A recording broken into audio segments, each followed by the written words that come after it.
Sejam bem-vindos ao terceiro episódio do nosso podcast da Inspirali. Eu sou a Laís Lastfaz e estou aqui com a professora Silvia, a aluna Ana e a aluna Bárbara. E a gente vai conversar um pouco sobre metodologia. Já vou começar aqui o nosso tema pedindo para que as convidadas se apresentem e também para que elas respondam a pergunta: por que a medicina? Oi, Laís, obrigado. Eu sou a Silvia Segura. Eu trabalho na Inspirali e eu sou pedagoga de formação. Tenho especialização em gestão estratégica de pessoas e mestrado em ciências do envelhecimento. Sou professora de práticas integrativas também. E a gente trabalha na Inspirali. Na verdade, eu comecei a trabalhar na Inspirali, que é onde eu me apaixonei pela medicina, por um acaso, porque eu sempre trabalho com educação há muitos anos, e aí um convite do professor José Lúcio, que é o fundador da Inspirali, para que eu fosse com ele trabalhar em Cubatão, onde começou o primeiro curso de medicina da Ânima com metodologias ativas, porque já tinha na UniBH, mas era tradicional. E a partir dali que eu me apaixonei pela medicina e comecei a viver isso no meu dia a dia com esse amor por formar médicos mais humanizados. Bom, boa tarde, meninas. Muito obrigada pela oportunidade. Meu nome é Bárbara, eu sou aluna da São Judas, em Cubatão, e eu estou agora no meu último ano, faltando 3 meses para me formar. Ansiedade e felicidade. Então, faltam 3 meses para minha formação. Bom, por que a medicina? Eu sempre quis. Eu não sei o motivo, porque não tinha um motivo. Eu sou a primeira médica da minha família. Então, eu fui descobrindo o porquê, de fato, durante a minha formação. Então, assim que eu saí do ensino médio, eu tentei bastante, né, a medicina. E não passei, eu acabei entrando em enfermagem. Eu fiz 2 anos. E chegou, assim, quase no metade do curso e eu vi que não era o que eu queria, que era uma profissão muito importante para ser levada como uma segunda opção, porque para mim estava sendo uma segunda opção. Então, eu ali decidi que não gostaria de continuar, tive apoio, né, da minha família, e aí prestei vestibular e entrei na São Judas. E durante o curso eu entendi o porquê que eu quero medicina. É como se tivesse encontrado um lugar no mundo para mim, o verdadeiro papel, né, missão de estar aqui. Oi, meninas, boa tarde. Eu sou Ana Laura, eu sou aluna do quinto semestre da Anhembi Morumbi, de Piracicaba. E eu escolhi a medicina porque eu sempre quis, também como a Bárbara, eu sempre gostei dessa parte da área da saúde, sempre me identifiquei muito. Eu tenho um irmão médico, sempre me inspirei muito nele. A minha cunhada, ela é fisioterapeuta, eu ouvi ela contar os casos, assim, que ela trabalhava na UTI. Então, sempre gostei muito, sempre me identifiquei. E sempre foi algo que meu coração pedia. Que legal. No episódio de hoje a gente vai falar sobre a metodologia. A gente já falou lá no primeiro episódio sobre medicina humanitária. No segundo a gente falou sobre as inovações e as tecnologias dentro da universidade. E agora a gente vai falar sobre a metodologia em si. Si, você pode nos ajudar explicando um pouquinho sobre as metodologias que a gente tem na Inspirali? Claro. É importante a gente só esclarecer que a gente vê muitas vezes as pessoas falando que nós temos a metodologia PBL. E, na verdade, o PBL é uma das metodologias ativas que a gente utiliza no nosso currículo. Nós trabalhamos com o currículo integrado e nós temos, dentro do currículo integrado, tem o PBL, que é o Problem Based Learning, que é a aprendizagem baseada em problemas. Temos o TBL, que é o Team Based Learning, que é a aprendizagem baseada em equipes. Temos a simulação, tanto a simulação em hospital simulado, com paciente ator, e temos também problematização, que é quando o aluno ele vai para o campo, para o PM-SUS, a gente chama, que é práticas médicas no SUS, onde ele vai fazer o estudo de casos clínicos e depois volta para a sala de aula para fazer a reflexão da prática. O PBL, que é aprendizagem baseada em problemas, eu vou explicar um pouquinho, mas aí eu acho que as meninas, eu não sei se você já está no currículo integrado? Então legal. Tô. Aí acho que elas podiam explicar um pouquinho como é essa vivência, né? Uhum. O PBL, ele acontece com tutores. Então, uma turma, por exemplo, de 60 alunos, ela é dividida em pequenos grupos. E esses professores, que são todos professores, nós chamamos de tutores porque eles ficam com aquele pequeno grupo no início da semana, e aí isso pode variar de escola para escola, tem a abertura da situação problema, A situação problema ela é como se fosse uma história real de um paciente, onde você tem todo o contexto social, todos os sintomas que aquele paciente está sentindo, e aí tem uma historinha desse paciente, e o professor tutor ele vai abrir aquela situação problema, que é apresentar para os alunos, e a partir daí começa todo o trabalho. Os alunos vão primeiro trazer o que eles conhecem sobre aquilo, depois eles têm uma semana para, nas outras unidades curriculares que ele estuda, conseguir aprofundar naquele tema, buscar evidência científica, trazer todo um estudo que é um estudo autônomo, né? E no fechamento do caso, que é na próxima semana, ele volta para trazer tudo que ele conseguiu de dados científicos. É importante a gente sempre ressaltar que nunca é de um conhecimento que não seja baseado na ciência, né? E aí os alunos discutem, fazem uma síntese já para um fechamento, e é como se fosse a ideia de tentar chegar num diagnóstico daquela situação problema. Isso acontece porque é muito próximo da prática depois, né? Do que o médico vai viver na vida real. Uma discussão de caso, entender o melhor método. Vocês já tiveram vivências assim, casos? Querem nos contar um pouco da vida real? Bom, eu acho que eu vivo isso desde o primeiro ano, né? Eu sou turma 1 na minha faculdade, a Silvia estava lá com a gente. A princípio, é muito assustador. É extremamente... Não posso mentir. É extremamente assustador. Acho que a Ana deve ter sentido a mesma coisa. Porque é o primeiro ano, né? É o primeiro ano e, assim, nós crescemos em metodologias tradicionais. Então, a nossa escola foi feita em metodologia tradicional e a gente segue esse padrão. Então, quando a gente se depara, desde a apresentação da faculdade, a gente já leva, né, um susto. Sim, como é que pode? Não tem uma sala de aula grande. As salas de aula são pequenas. Se vocês depois verem vídeos, né, e fotos da nossa universidade, são salas pequenas, numa mesa como essa. Eu falo, como uma turma de medicina, de 100 alunos, vai caber aqui. Mas foi exatamente o que a Silvia falou. São pequenos grupos e nós temos facilitadores. Então, eles não são os protagonistas ali dentro daquela sala. A gente chama de sala de aula invertida, né? Eles não são os protagonistas, né? Então, eles trazem aquele conteúdo ali pra gente, que é aquela situação problema. Acredito ter vivenciado da mesma forma, né? Sim. Eles trazem aquela situação problema, a gente volta para casa, faz aquela busca, né? Naquele momento em que eles trazem a situação, a gente acaba trazendo experiência particular, assim, que a gente já viveu sem embasamento nenhum, que é na abertura. Então, uma discussão, o professor fica ali só mediando. E aí a gente vai para casa, estuda e retorna com o conhecimento. Depois disso, normalmente a gente tem uma aula, que é na sala de TBL, não sei se lá é igual. É igual. E aí a gente faz uma discussão mais em grupo, com uma aula, não diria que expositiva, mas com um professor mais predominante ali naquele momento. E acho muito interessante o que a Silvia falou, que é baseado na ciência. No nosso primeiro ano inteiro, a gente tem uma aula que chama SBE. Tinha um professor maravilhoso, Gustavo, e eles ensinam, de fato, como a gente fazer pesquisa de forma correta. Caramba. Então, não é de repente, eles não te jogam assim, parece. No começo, eu juro que parece que dá vontade de chorar. Na verdade, não dá vontade, a gente chora de verdade. E aí, ele te ensina, de fato, como você fazer uma pesquisa. Como que eu vou achar o resultado disso? Então, ele ensina como é que entra no site, quais são as fontes que são, né, de confiança pra gente. E aí, a gente, com o tempo, vai aprendendo. No começo, é muito desafiador. É extremamente desafiador. É a falta do costume, então dá vontade de chutar. É o novo. Mas depois você não quer sair nunca mais. É assim, você começa a ver uma aula e você fala, ai, meu Deus. Não aguenta mais. E quando que eu vou fazer? Você fica esperando quando que você vai ter a sua autonomia de fazer. Porque é um método que traz para você total autonomia. Com alguém ali, não é então largado. É tipo uma responsabilidade puxada pra ti. Exato. Sim. E te obriga a aprender. Se você não trouxer conteúdo, você vai, né, ter que dar uma satisfação, digamos assim, para o grupo. Porque no grupo, quando a gente faz um grupo de tutoria, nós temos pactos. Então, pode comer em sala, pode mexer no celular, pode conversar, são coisas pactuadas. A gente tem um coordenador e um relator. O relator, tudo que é discutido entre nós, ele escreve na lousa. Na abertura, nós temos perguntas para responder. Então, tudo que for gerando de dúvida, ele faz na lousa, escreve tudinho.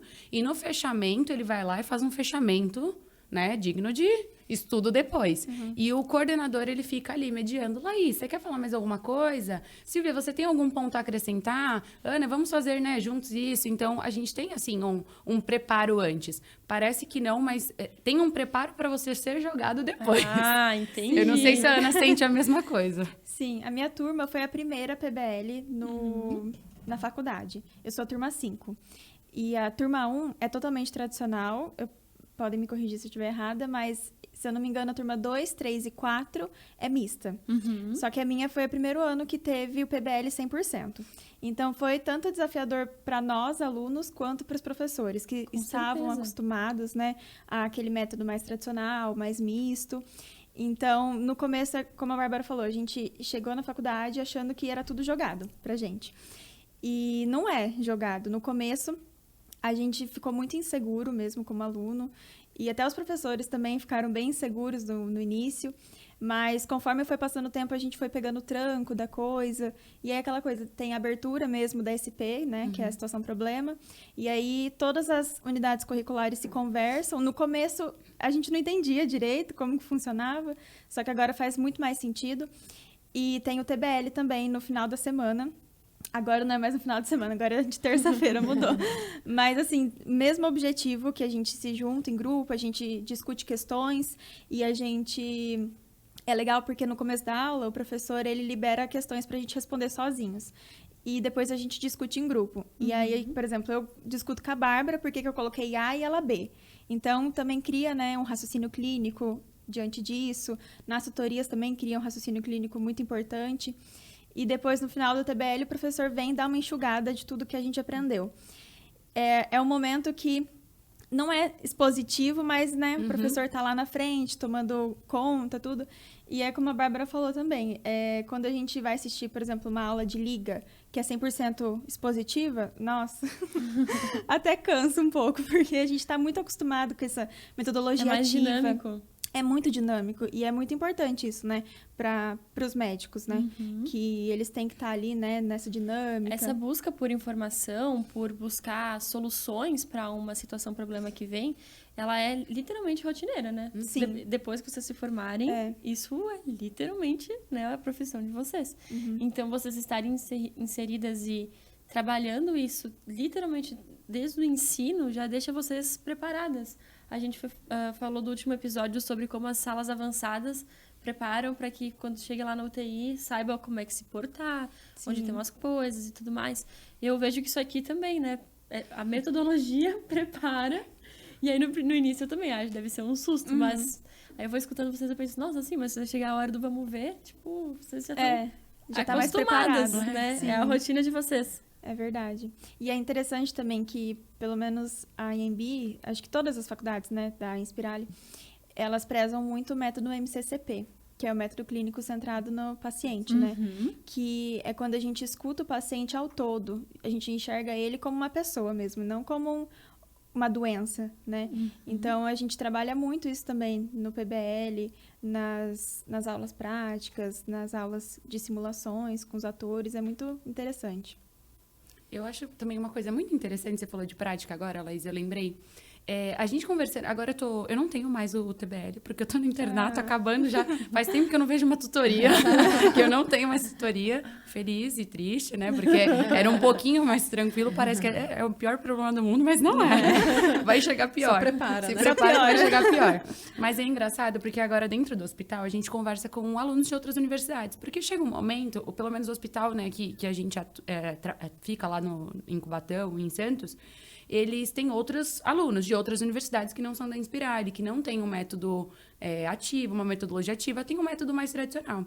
E a gente conversando, a gente vê a diferença. Eles falam assim, poxa, mas como assim vocês já atendiam? Eu falo, não é que a gente atendia desde o primeiro ano, mas no primeiro ano a gente era levado, por exemplo, para uma UBS, que a gente chama Unidade Básica de Saúde, né? Que é onde a gente faz o atendimento. Tem lugar que já tem nomes diferentes, né? Dependendo, tem ISF. Mas é a unidade básica. A gente era levado para lá e no primeiro ano você se sentia. Você colocava seu jaleco, aí você levava seu estético que você nunca usava. Porque a gente primeiro fazia territorialização. Então, a gente ia com a agente comunitário. Nosso primeiro ano era isso. A gente ia com a agente comunitário, a gente conhecia a comunidade, fazia a visita domiciliar só como ouvinte. Aí, dali, 6 meses, a gente começava a passar com a equipe de enfermagem, fazia triagem. Depois, no segundo ano, a gente já tava com o médico. E aí, chega no último ano, o médico já tá ali, ó, só te escutando e você atuando. Aí, no final, ele fala assim, olha, eles apresentam, né? Eles são alunos e tudo, estão aqui com a gente. Sempre...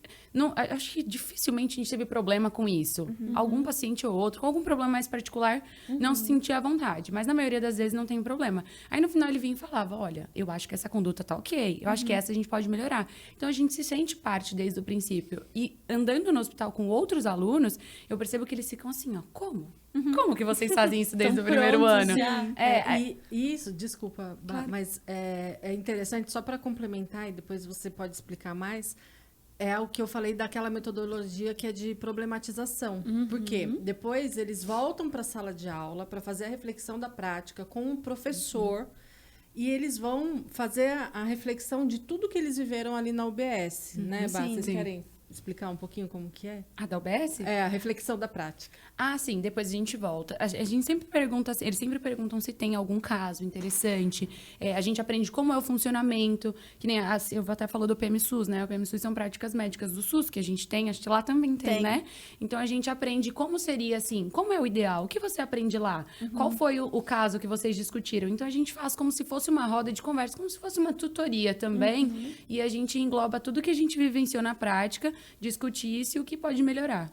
É mais ou menos assim, não sei se você tem uma vivência Sim, parecida lá. é igual. É a mesma dinâmica de tutoria, só que a gente tem os disparadores que a gente estuda em casa antes, são vídeos que a Inspirali disponibiliza pra gente no YouLife, na plataforma, né? E aí a gente chega na reflexão depois do estágio, normalmente no mesmo dia, geralmente. E a gente discute os vídeos que a gente assistiu. E aí criamos perguntas, né? Questões de aprendizagem através dos vídeos, das discussões, tudo. E também a gente fala da nossa vivência no estágio, né? Na UBS, que é muito importante, porque a gente aprende uma coisa na prática, na teoria, e na prática, às vezes a gente tem que adaptar, tem que mudar alguma coisa, que às vezes não é a mesma realidade que deveria ser, né? E depois, na outra semana, a gente responde as perguntas e fecha o caso. E aí, toda semana é dessa forma, em PMSUS. Vocês estão comentando sobre as práticas de vocês e na minha cabeça tá ficando, tipo... Nossa, a gente nunca pode separar a teoria e a prática, né? Porque, tipo, como é que um estudante que vai vivendo, né? Estuda, tira as melhores notas e tal, mas se não vai ter o contato prático, Sim. vai chegar lá no final da graduação e vai desesperar, vai ganhar um choque quando tiver que ter um contato direto. Então, a importância de vocês irem entrando aos pouquinhos, né? Terceirização, depois esse contatinho aqui, ali... Vamos nos preparando aos poucos. E você que está quase se formando, tá à vontade de entrar no consultório sozinho? Assim. Vontade. A consultório você já entra faz tempo, né? Isso, O consultório a gente já faz tempo. O preceptor fica ali só de olho. Então, a gente tem preceptor, tem facilitador, tem pessoas que estão com a gente, nunca tá sozinho. Mas, assim, a responsabilidade de ser sua, eu tava conversando com as meninas, tá? Daqui a 3 meses eu tenho um CRM. O que eu faço? Não. E agora? O que eu faço com ele? Eu vou fazer essa a parte do carimbo, eu vou carimbar todo mundo? Porque o que eu vou fazer com isso? Assim, dá um medinho, porque é o que a gente falou. Teve o início da graduação, assim como teve o término do ensino médio, tudo é um ciclo novo. Então, esse ciclo tá trazendo um pouquinho de medo. Mas, assim, eu sinto confiança de o que eu aprendi. Eu sei aplicar na prática, eu tenho insegurança até com o que eu aprendi.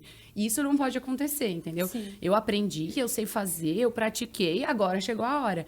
Agora sempre tem algo novo, algo que a gente não viu, ou sempre alguma forma diferente de se aplicar. Então, isso tudo bem. A gente vai aprendendo com o tempo, né? Isso em qualquer coisa. O tempo é primordial. Mas eu acho que com o que a gente aprendeu, com o que a gente faz, não tem como surgir dúvida. Pode surgir um pouco de insegurança e tudo, mas a dúvida não.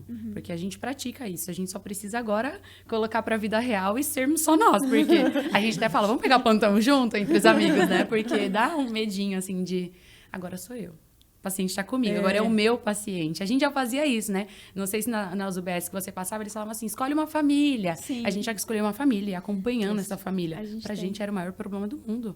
Porque assim, como que eu vou saber tudo dessa família? Puxa, era só uma. E agora que eu tenho uma comunidade Agora inteira tem para todo mundo. atender? Mas é assim, nós somos ensinados a isso. Então, acho que quando chegar a hora, vai indo, né? Uma coisa legal também é que eles fazem desde da primeira etapa a simulação. Tem hospital simulado e tem a simulação com os pacientes atores, que são atores profissionais contratados para que eles façam o papel de pacientes e os alunos fazem, né, o atendimento desses pacientes. Esses pacientes são pautados antes pelo professor. É tudo acompanhado pelo professor. As salas são diferentes. Tem um espelho atrás, onde o professor fica atrás do espelho. Ele consegue ouvir e consegue até intervir, se for necessário.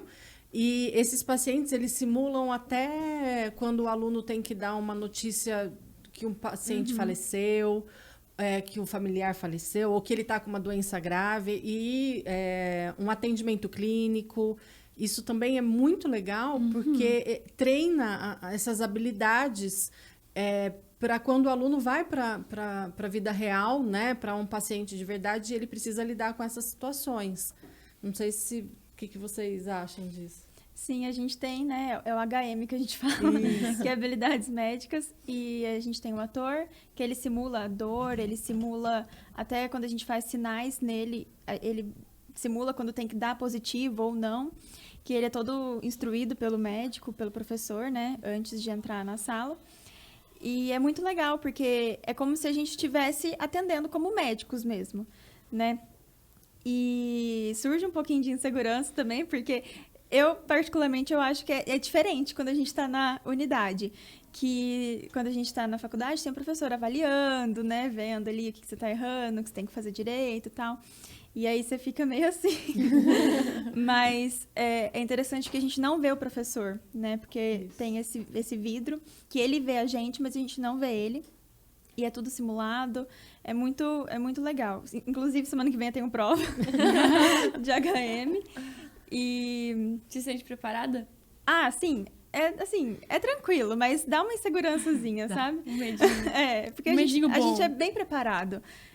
A gente tem uma boa preparação, os professores, eles sempre nos instruem muito bem, mas dá um medinho, né? Qualquer prova dá medinho.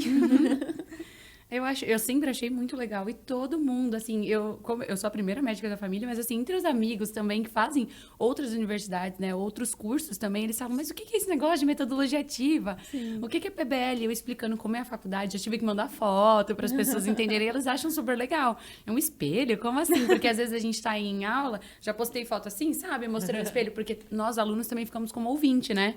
Tem simulação, quando é prova não, mas quando é simulação a gente fica atrás do vidro também com o professor. Já teve a oportunidade do professor deixar a gente ajudar ele. Então, fica um microfone como esse, e aí lá dentro da sala sai a voz do professor. Parece uma voz do além, assim, sabe? É verdade, dá até fulano, ai, meu Deus, fulano, tá acabando seu tempo. Eles falam assim, né? Então, é muito interessante, é muito legal. Tanto quando tem paciente, quanto quando tem bonecos também. Vocês falaram no episódio de tecnologia também sobre os bonecos. Os bonecos lá são super legais, os manequins. A gente não pode entrar com lápis, com caneta, porque eles são super sensíveis, mas eles choram, a pupila dilata. São bonecos super reais, assim. Tem boneca que simula parto, tem nenenzinho. Então, assim, a prática ela é muito interessante. Tanto com o paciente ator, que a Silvia falou que eles são super treinados, eles são realmente profissionais, né? Quanto com os bonecos. Assim, acho que agrega muito na prática, né? Na hora que a gente vai. Por mais que seja diferente, mas agrega bastante aquele momento que tá só você. Chegou algum momento que vocês se assustaram a ponto de pensar, quem sabe isso aqui nem é pra mim, porque me assustou demais? Ou vocês foram dando tempo ao tempo e foram, não, deixa eu tentar me reorganizar? Comigo isso não aconteceu. Ainda, né? Comigo isso não aconteceu. Mas muitos da minha sala saíram. Muitos saíram porque se assustaram mesmo, né? Mas eu sempre gostei. Na minha escola, a gente tinha umas aulas invertidas. Então, assim, foi um susto pra mim quando eu entrei na faculdade, porque eu falei, meu Deus, como eu vou aprender farmaco sozinha? Né? Sem um professor lá me explicando. Mas na minha escola a gente tinha um pouco de metodologia ativa, assim, mas assim, bem pouco, né? Mas eu sempre gostei dessas aulas quando a gente tinha. Então, eu gosto bastante do método, eu me identifiquei. Mas tiveram muitos alunos que saíram, que não se identificaram. E cada um, né, tem a sua forma de estudo, cada um se identifica de uma maneira, né? Então, muitos, olha, uns 20 só já saíram. Que pena. minha turma também diminuiu. Não sei se foi exatamente pelo mesmo problema, né? Mas sempre entra, às vezes tem mudança, às vezes não consegue continuar por diversos motivos. Sim. Mas assim, eu acho que o baque, assim, o susto foi quando eu entrei e no 4º ano. Que ano que você tá? Então, terceiro. Ai, desculpa! O 4º ano pra mim foi terrível. Eu falei que se eu entrasse na faculdade e o meu primeiro ano fosse como o 4º ano, eu não continuaria. Ai, meu O Deus. 4º ano pra mim foi terrível. Foi quando entrou a cirurgia. A gente também... Ai, legal, isso também. A gente tem cirurgia... Não cirurgia na prática, né? Mas a gente faz, né, com simulados lá e tudo. É muito legal. Muito legal mesmo. A gente faz sutura, aí faz dreno de tórax, é muito legal. E era uma matéria nova, então a gente ficava super assustado. Pra mim, o 4º ano foi muito difícil, muito. Então, assim, se teve um momento desafiador, foi a entrada, por conta do método, e o 4º ano pela densidade de matérias. Foi muita matéria, foi ansiedade pelo internato, que o internato é o nosso 5º ano na medicina, né? O 5º e o 6º ano. Então, foi a ansiedade, a densidade de matérias, foram os momentos mais complicados pra mim. Pra mim, esse semestre foi bem desafiador também, que foi a mudança de ciclo, né? Do básico pro clínico. Então, no ciclo básico, a gente tinha uns 4 períodos livres para estudo. Porque no método PBL, a gente tem muito períodos livres, né? Da semana para estudo. Porque a gente estuda praticamente em casa, né? E nesse semestre mudou. Agora a gente tem 2. Porque os outros 2 a gente roda, né? Em ambulatório, tudo. Então, assim, foi um susto também. Eu falei, meu Deus, será que eu vou dar conta? Mas a gente se organizando, tudo certinho, a gente consegue dar conta. Mas, assim, não é fácil, né? Puxadinho, tudo. Mas esse 5º semestre, pra mim, foi... Do comecinho, foi bem puxado também. O último ano também tá sendo. Tudo. Tá sendo, porque a gente tem que dividir o tempo. Assim, quando você termina a medicina, você escolhe o que você quer fazer. Ou você continua como um médico generalista, ou você escolhe uma especialidade, a gente chama de residência, também tem pós-graduação para algumas especialidades. E eu resolvi que eu quero fazer residência. Eu não sei se eu passarei na residência, mas é a minha intenção. Então, para isso, você tem que estudar. É uma prova, como se fosse um processo seletivo, novamente, talvez uma prova da OAB, para quem é advogado conhece, talvez um processo seletivo para entrada na universidade. É uma prova, concorrida também. Então, é um ano que você tem que conciliar a faculdade, o estágio, a saúde e o estudo para o cursinho, né? O que a gente chama de cursinho. Então, tem cursinho presencial, tem cursinho online, então essa parte também foi bem desafiadora. Só que o método já ajudou. Porque você vai lá, assiste uma aulinha, depois você volta para casa e você tem que estudar. Não é só assistir a aula do cursinho. Então, eu acho que a gente ser treinado dentro do método ajudou nessa parte do estudo para a residência também. É importante esse método, o que acontece? Quando você, na aprendizagem, quando você aprende lendo, você consegue aprender. Quando você aprende com uma aula expositiva, ouvindo o professor, você também aprende. Mas a melhor forma de aprender é quando você fala sobre aquilo, é quando você vivencia, experiencia aquilo. E aí o aluno, ele tem, como ele volta para apresentar tudo que ele estudou durante a semana, e que não é só estudou naquela unidade, naquela atividade curricular. A unidade curricular, ela tem a tutoria, tem o ateliê morfofuncional, que a gente antes chamava de morfo, né? E tem também o laboratório... Medicinal. Como que chama agora? Esqueci. Agora, o laboratório que a gente faz do Rodrigo. Multidisciplinar. Eu do Rodrigo. Eu do Rodrigo. Multidisciplinar. Então, durante a semana, eles estudam também no ateliê de morfofuncional e nesse laboratório para conseguir insumos, né? Para conseguir informações para que ele leve no dia do fechamento da situação problema. Então, isso faz com que a aprendizagem seja muito mais significativa, muito mais forte. E uma coisa que é importante também ressaltar, muita gente fala assim, mas esse método é mais fácil porque o professor não precisa dar aula, mais fácil para o professor. Não é. Não é. O professor, ele precisa se preparar, porque ele não vai dar as respostas. Ele não vai chegar como numa aula e vai explicar, passar... Ele tem que ser provocativo. Exato. Ele tem que conduzir sem dar as respostas, mas ele tem que saber quais são as respostas. Qual é o objetivo de aprendizagem daquela situação problema. Ele tem que meio que adivinhar a pergunta que o aluno vai fazer para conseguir já ir. Ele precisa conduzir o aluno para chegar no objetivo de aprendizagem daquela situação problema. Então, nós precisamos, e nós trabalhamos, né, com professores, com uma capacitação recorrente, porque a gente precisa que esse professor tenha bastante domínio da metodologia, para ele conseguir aplicar uma metodologia correta. Então, é mais trabalhoso para o professor e mais trabalhoso para o aluno, mas o resultado é muito melhor. Muito bonito de escutar. Ela é professora, ela sabe mais do que a gente, o quanto é difícil, né? O método. A gente está falando da teoria, desse estudo, muito importante. E dentro da universidade a gente já tem algum tipo de prática acontecendo também, né? Salas avançadas. Sim, acho que a gente conversou um pouco, né, sobre isso na parte de tecnologia, mas tem uma parte muito legal lá dentro da universidade, eu comentei um pouco também, que é sobre os bonecos, né? A gente chama de...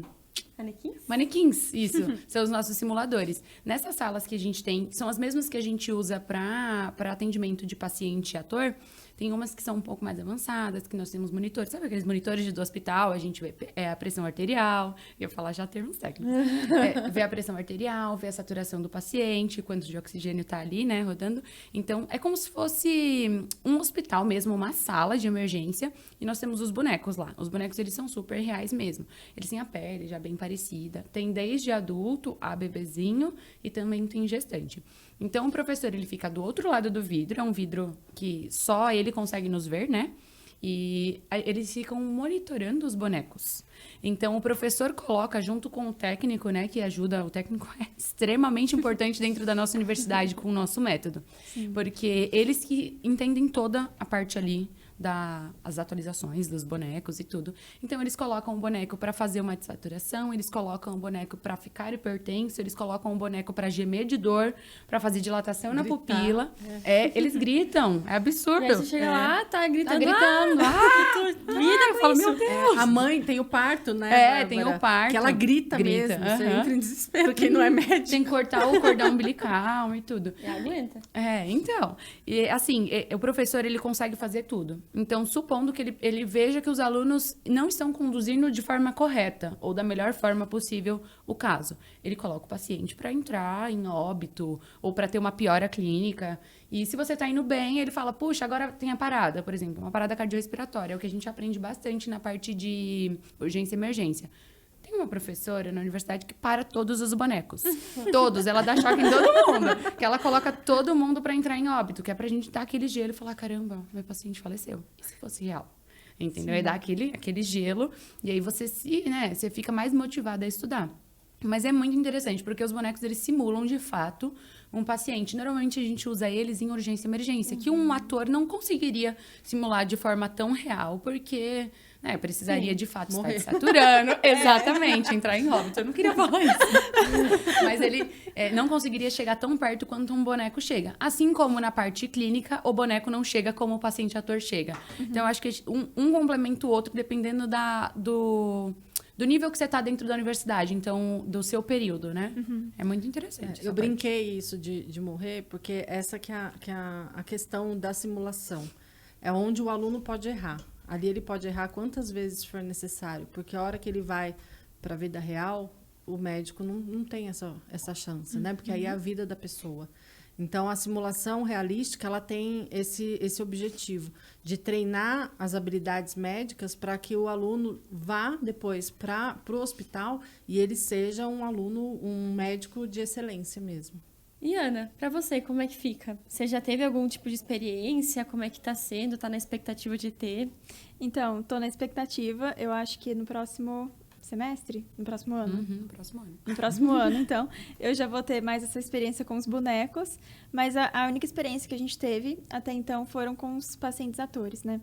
Que é muito interessante, que, como eu disse, eles simulam tudo. Teve uma prova que eu fiz que o paciente estava chorando. Ele chorava mesmo, de verdade. E aí eu já falei assim, meu Deus, justo na prova. Justo na prova. E eles são atores mesmo, né? É a profissão deles, tudo. Então, eles são preparados para isso. E é muito real. É muito real. E tô ansiosa para ter essa experiência com os bonecos, né? Porque de início deve ser um pouco assustador, né? O boneco gritando, você tendo que entrar lá, fazer... Bom, eu já tô aprendendo que no início assusta e depois melhora. Depois melhora, sim. Então eu vou te dizer, vai assustar. Sim. Mas melhora. Tem uma coisa que assusta muito, eu não sei se a Ana já teve, que é o OSCE. É OSCE. extremamente assustador. Esse eu não sei. O OSCE é uma avaliação que a gente tem. Eu acho muito interessante, eu sempre falo disso, porque nas provas de residência, dependendo do local, do hospital que você quer passar, tem segunda fase, né? E a segunda fase, ela pode ser avaliação de currículo ou ela pode ser uma prova prática, que é como se fosse um OSCE. Então, aquele frio na barriga que a gente tem na universidade, a gente vai encontrar na prova. Lá na nossa faculdade, é um corredor só de salas. É como se fossem salas de atendimento de uma unidade básica. E aí, são 5 salas e 5 minutos. Então, você tem um caso clínico colado na porta e a sua porta está fechada. E se o professor está lá do outro lado. E aí, você lê o caso clínico, e aí você entra, e às vezes está pedindo assim em cima da mesa. Só diga o diagnóstico. Não é preciso dizer mais nada, é só Não o pode diagnóstico. fazer mais nada. E você tem um tempo X. Eles batem na porta, fulano, acabou. Se não respondeu, não respondeu. Passa para a próxima porta. Aí são 5 fases, né, que a gente tem que passar. Parece muito assustador, mas de fato te prepara para uma prática. Caraca. Então, nem sempre é o diagnóstico. Às vezes já tem o diagnóstico e você fala, ufa, eu já tenho o diagnóstico. Como é que trata? É mais ou menos isso. Então, é uma coisa um pouco mais dinâmica do que a simulação que a gente tem tempo, que o professor está ali mediando. Aquilo ali é uma avaliação. A gente torna na faculdade como uma avaliação e na prática a gente vai precisar também disso como avaliação. A minha prova, ela não é muito diferente, mas é uma sala só, né? Não são 5. A gente tem também o caso clínico no papel, na porta. E tem tudo que a gente tem que fazer. Por exemplo, tem que fazer sinais vitais, tem que colher história e diagnosticar. Por enquanto, a gente não precisa diagnosticar, mas vamos supor. E aí, a gente tem 5, 10 minutos, que é a prova, pra gente fazer tudo isso que tá escrito. Parece muito tempo, mas é muito pouco. É muito pouco tempo, porque alguns atores, eles são guiados para nos enrolar mesmo, né? Pra gente ter essa capacidade de ir direto ao ponto e fazer o que é necessário, né? E não ficar enrolando, enfim, porque na prática tem outros pacientes esperando também, né? Então, na minha prova é basicamente isso também. Aí, às vezes tem que fazer exame físico, às vezes não, depende. Então, na prova, pelo menos que eu vou ter semana que vem, a gente não sabe o que vai ser. Vai ser desafiador. A gente não Mas sabe. é interessante pensar nessa questão do tempo que você comentou, que a pessoa pode, né, talvez enrolar, é que vocês de novo aprendem enquanto tu tem ali a tua lista de coisas que tu precisa pegar para concluir tua prova, mas de lembrar de ser humana para conseguir esses dados, né? E trabalhar sob pressão, né? E pressão, Com tempo, tudo ao mesmo porque tempo. depois você vai para uma urgência, emergência, e você não tem tempo, você não tem, né? E tem o estresse da situação que você está vivendo, então ali essa avaliação ela é muito interessante nesse sentido, porque prepara o aluno para isso, para ele conseguir ter um raciocínio clínico, mas trabalhando sob pressão. Perfeito. Sim, sem cortar o paciente, né? Porque às vezes a gente vê isso muito nas unidades básicas, né? Tem muitos pacientes que vão lá só para conversar, que eles moram sozinhos, né? Eles querem conversar, às vezes não tem nada, só quer conversar. E às vezes os atores fazem isso, sabe?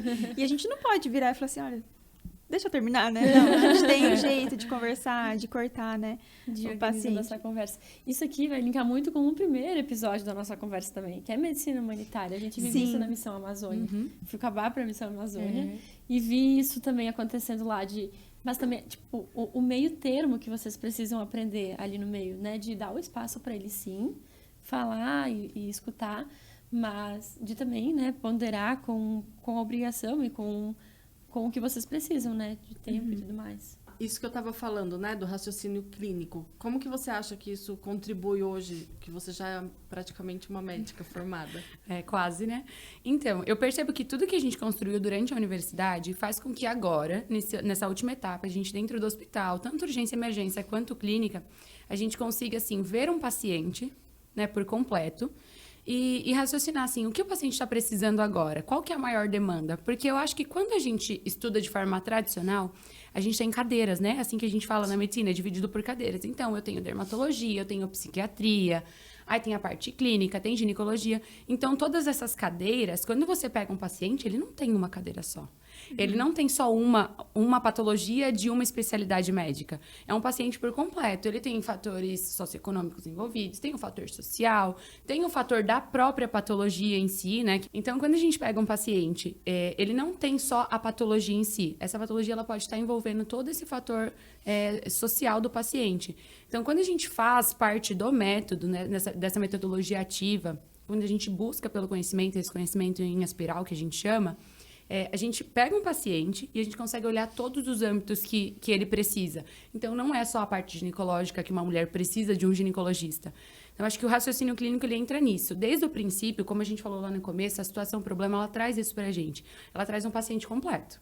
Ele não traz uma única patologia. A gente está acostumado com isso. As perguntas, não é uma única pergunta. Qual é a patologia? Qual é o seu diagnóstico? Qual é o seu tratamento?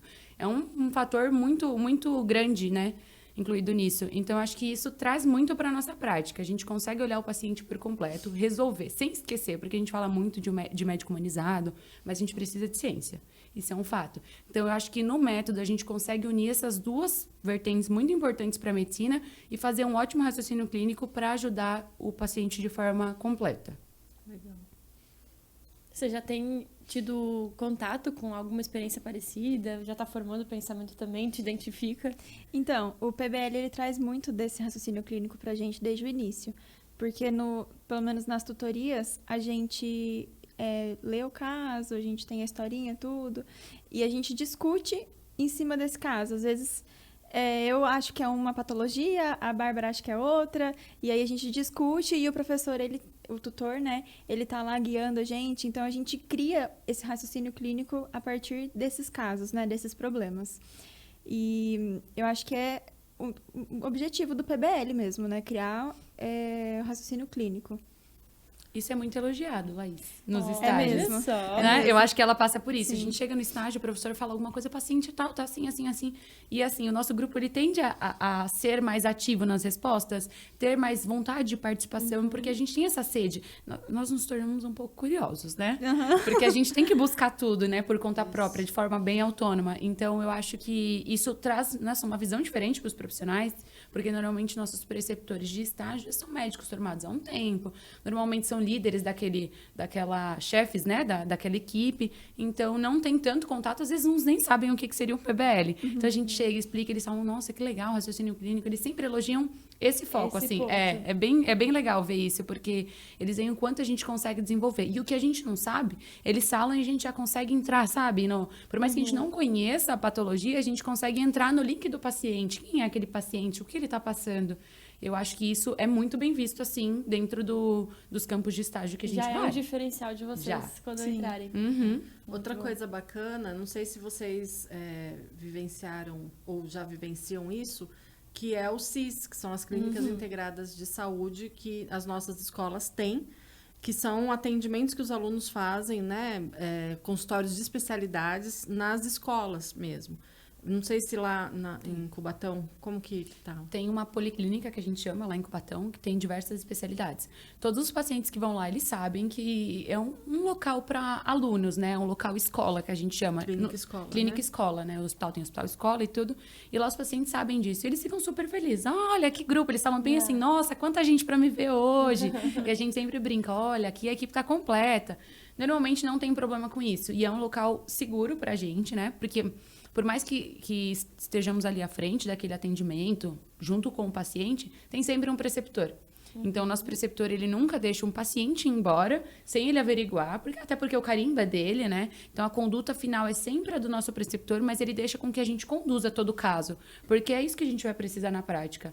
E é legal porque dificilmente a gente tem as cadeiras, né? Que eu falei no início. Então, o ambulatório de especialidades é um local que a gente consegue ver um pouquinho de cada especialidade. Então, tem otorrino, que é algo que a gente não costuma ver na universidade, tem dermatologia, tem neuro. Então, é um ambiente muito legal. E é muito perto da nossa universidade, né? E o que é legal é que também as nossas clínicas escolas, o CIS, elas são vinculadas ao SUS. Então, os pacientes, eles não vão lá e são atendidos e depois não tem uma continuidade, né, no tratamento. Então, a gente consegue, na maioria das escolas, com que esse paciente, depois ele continue, se é um tratamento mais especializado, se ele precisa de uma cirurgia, alguma coisa assim, isso é encaminhado para o SUS para que ele dê continuidade. Então, e a gente também desafoga um pouco o SUS, né, com esses atendimentos de especialidades. Isso também é um diferencial que a Inspirali apoio. tem. Gente, eu tô me sentindo cada vez um pouco mais mediciner aqui. Muito obrigada pela participação de cada um de vocês. Foi realmente muito importante para mim. Adoro conversar sobre isso e entender um pouco da visão de vocês. Espero que tenham curtido também. Se vocês quiserem deixar mais algum último recado, redes sociais. Eu queria agradecer o seu papel como facilitadora aqui. Foi muito legal a sua doçura e a forma como você recebe a gente. Queria dizer que a Inspirali ela está à frente, né, das outras escolas. A metodologia ativa que já existe na Inspirali, ela é o futuro da educação como um todo. E eu queria deixar também, para quem quiser seguir, lembrar o Instagram da Inspirali, que é o @InspiraliEducação. Gostaria de agradecer o convite. Foi muito legal ter essa troca de conversa com vocês, de informação. Obrigada, Laís. Bom, Laís, eu queria agradecer o convite. É um prazer ter você aqui por perto de novo, em São Paulo. E gostaria de agradecer também o convite da Inspirali. Foi muito bom, foi uma troca muito interessante, né? Com diversas áreas aqui, a Laís um pouco mais médica. E é isso, gente. Fiquei muito feliz mesmo. Se alguém quiser me seguir no Instagram, é @BarbaraLeticia com 2 Is no T. E eu falo um pouquinho sobre a Missão Amazônia lá, tá bom? Então tá, meninas, muito obrigada novamente. E fiquem ligados nos nossos próximos episódios aqui no canal do podcast da Inspirali. Tchau, tchau!